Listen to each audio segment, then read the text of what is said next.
sa ano mo, sa serbisyo, anong rango mo at saan ka naka-station before? Please. Good morning. Good morning, Your Honor. I am ex-Police Officer 1 Marco Almario from Region 3, Zambales, PPO po.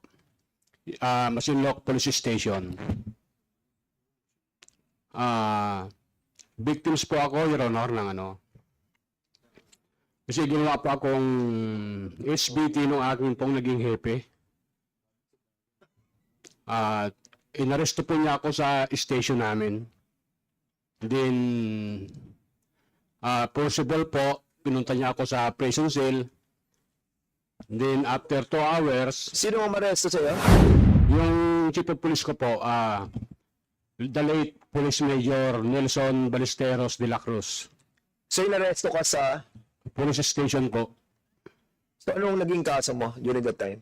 Yun po, tinaniman po niya ako ng ano, ng illegal drugs at saka baril po, Your Honor. So, ang nagtanim ng yung akusasyon, you allegedly nagtanim sa'yo at doon ka na-dismiss sa kasong yun. Opo, Your Honor. Nakalista ka ba doon sa drug list? Wala po, Your Honor. Okay, so wala ka sa drug list. Wala po. So, ongoing pa rin ba kaso mo until now? Nag-file po ako ng memorandum of appeal sa ano po, Your Honor, sa nasa DILG na po. Yung criminal case, meron? Meron po, Your Honor, pero dismiss po, Your Honor.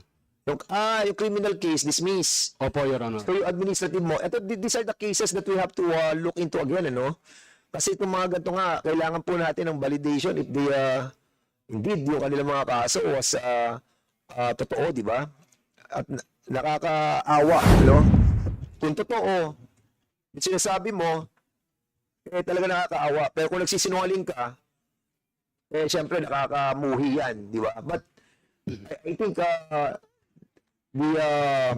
CIDG, the PNP, NAPOLCOM, IAS, they have to look into these cases, no? And Mr. Chair, Yeah, Congressman Richard Gomez, please. if I may say, yung karamihan sa mga administrative cases ng mga police, ang nagpa-file nun yung mismo mga drug pusher, mga drug lord. Kasi nai-storbo yung business nila eh.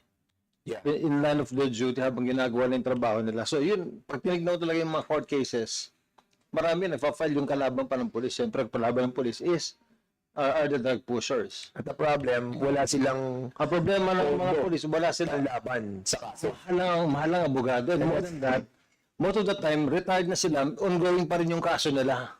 Ito, in his case, ano siya dismiss ka, no? Once gato yan, di ba? Once na meron na nakapile na kaso, talagang hindi sila sumusweldo, di ba? O once na nag-file na ng kasos against them, tanggal na sila. Hindi pa. Suspended, preventive suspension. But wala na yung benepisyo nila. Wala na yung... Sige, So once the decision na becomes final ng secretary, sir, then i-stop, sir, yung the accusers nila. At So, sir, kailangan pag na-dismiss, sir, sila, forfeited, sir, din yung mga benefits po nila, sir. okay, so, yung